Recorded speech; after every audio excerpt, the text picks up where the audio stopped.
Hi Nirmala.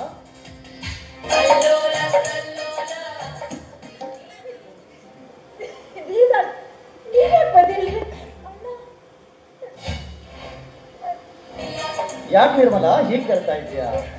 ನೋಡು, ನಾನು ನಿಮ್ಮ ಮನೆ ಕಡೆಗೆ ಹೋಗಿದ್ದೆ. ಹಕ್ಕಿ ಗೂಡು ಬಿಟ್ಟಿದೆ ಅಂತ ಗೊತ್ತಾಯ್ತು. ಗೂಡು ಬಿಟ್ಟ ಹಕ್ಕಿ ಮತ್ತೆಲ್ಲಿರುತ್ತೆ? ಹೊಲದಲ್ಲಿ ತಾನೇ ಇರಬೇಕು. ಅದಕ್ಕೋಸ್ಕರ ಹೊಲದವರೆಗೆ ನಿನ್ನನ್ನ ಹುಡುಕ್ತಾ ಬಂದಿದ್ದೀನಿ. ಹೌದು, ನೋಡಿ, ನಿಮ್ ನಮ್ಮ ಅಂತೀನಿ ಅಣ್ಣ ನೀರು ತಲೆಗೆ ಹೋಗಿದ್ದಾರೆ.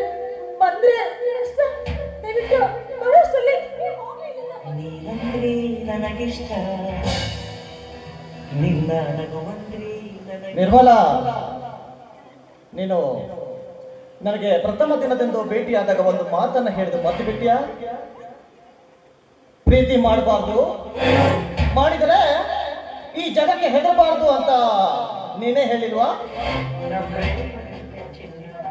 ನೋಡಿ, ಅದ್ರ ತಿಳುವಳಿಕೆ ಇಲ್ಲದೆ ಹುಚ್ಚು ಮನಸ್ಸಿನ ಅವ್ರಿಗೆ ಹೇಳಿದ್ದೆ. ಬಟ್ ಅದ್ರ ಮನಸ್ಸಲ್ಲಿ ಇಟ್ಕೊಂಡು ನಿಂಗೆ ಕಾಟ ಕೊಡೋದು ತಪ್ಪಲ್ಲ. ಅಯ್ಯೋ ಹುಚ್ಚಿ, ಇದು ಕಾಟ ಅಲ್ಲ ಕಣೆ, ನಿನ್ನ ಮೇಲಿನ ಪ್ರೀತಿ. ನೋಡ್ ನಿರ್ಮಲಾ, ಒಂದು ನಿಮಿಷ ನಿನ್ಗೆ ನೋಡದೆ ಇದ್ರೆ ಈ ನಿನ್ನ ಪ್ರಿಯಕರ ದೇವರಾಜನ ಪ್ರಾಣನೇ ಹೋದಂತಾಗುತ್ತೆ ಕಣೆ.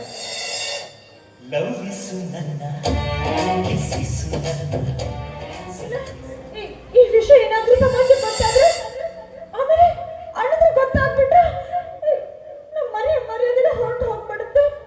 ಅಷ್ಟೇ ಇಲ್ಲ, ನನ್ನ ಅಣ್ಣಂದ್ರು ನನ್ನ ಜೀವನ ಸುಟ್ಟು ಹಾಕ್ಬಿಡ್ತಾರೆ. ಇಲ್ಲ ಹೊರಟೋಗಿ, ನೀವು ಹೊರಟೋಗಿ. ಅಯ್ಯೋ, ಯಾಕೆ ಇಷ್ಟೆಲ್ಲ ಹೆದರ್ತೀಯ? ನಿಮ್ಮ ಅಣ್ಣನಿಗೆ ಇಷ್ಟೆಲ್ಲ ಯಾಕೆ ಹೆದರ್ತೀಯ?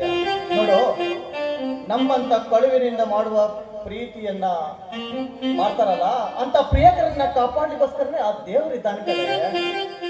ಹೀಗಿರ್ಬೇಕಾದ್ರೆ ಯಾಕೆ ಇಷ್ಟೆಲ್ಲ ಹೆದರ್ತೀಯ? ನೋಡಿ,